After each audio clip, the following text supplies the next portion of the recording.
sent you back to the future. Oh, I know he did send me back to the future, but I'm back. I'm back from the future.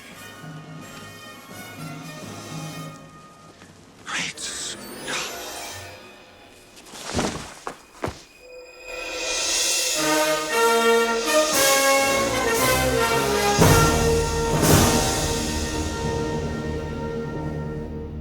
This review is late. Yeah, I'm sorry about that. I've been really occupied working on Hollywood Beatdown and a new show that will be starting soon. I didn't forget about this review, I just didn't get enough time to do it. Well, here we go, I finally have enough time to do it, so let's review the third and final movie in the Back to the Future series, Back to the Future Part 3. As a kid, I hated this movie. I wanted it to be kind of similar to the previous two films. I didn't want something different. I hated change, and Back to the Future definitely changed with the third film. At the end of the second movie, a bolt of lightning sends Doc back to 1885. The second film ended on a cliffhanger, and we start exactly where the second film left off. Marty and Doc go to grab the DeLorean, but before Marty gets the chance to go back home, he finds Doc's gravestone and sees that he's shot and killed a week after he writes the letter for Marty. Marty decides to go back to 1885 to save Doc from getting shot. The film is a western, and if you aren't really a big fan of westerns, you probably won't like the film as much as you would if you were a fan of them. I haven't seen many westerns, so there's a lot of joke and reference in there that I don't get, but fans of westerns will find this film a lot funnier than people who barely know anything about them. My favourite aspect of the whole film is the relationship between Doc and Clara, his love interest. They have a lot of chemistry together, and some of the funniest jokes in the film actually come from their interaction.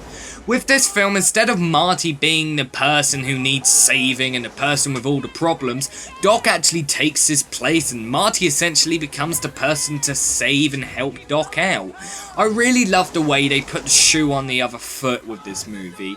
The final act is without a doubt the best part of the movie, and it's much better than the final act in the second film.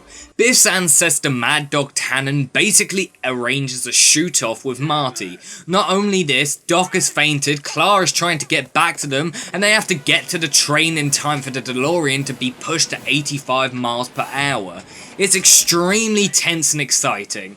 It's the typical Back to the Future final act. The sets are all fantastic, and every single one of them has stuck with me since I was a kid.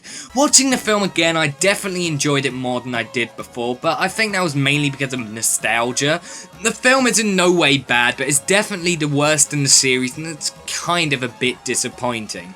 I applaud the filmmakers for trying to make something new and making a film that was closer to its roots, but I think the film could have been better. It feels rushed at times, which is one of my biggest problems. The new characters aren't developed enough, and a lot of times are just there and have no purpose to the story. The final ending, though, is one of the most heartwarming endings to a film series I've ever seen. The DeLorean is destroyed, Marty avoids getting into the accident which makes him unable to play the guitar in the second movie, and Doc and Clara come back in time in their new train time machine to say goodbye to Marty for one last time. If you are a fan of the series, you can't help but feel really happy during this final scene. It brings a tear to my eye every time I watch it.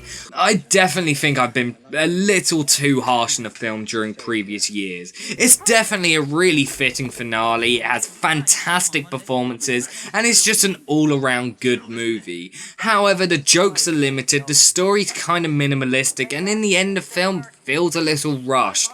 However, Back to the Future 3 is still a pretty good movie. Not as good as the previous two films, but still really good. I give it a B-. So that wraps up the Back to the Future series. Ranking wise, the series is actually in normal order. The best in the series is the first one and the worst is the third one. Right, I've still got 3 movie series now to review. They won't take us long to do and there won't be a massive gap. What I think I will do is make all the reviews first and then release them daily. This way there won't be massive gaps in between certain movies. Also, what I think I'll do is I'll probably work on each series all at the same time, because then there won't be a massive gap in between the series. So what's our next horror series reviews? Well, it's a film series that started a really shitty subgenre that is considered to be one of the worst horror movie series ever made.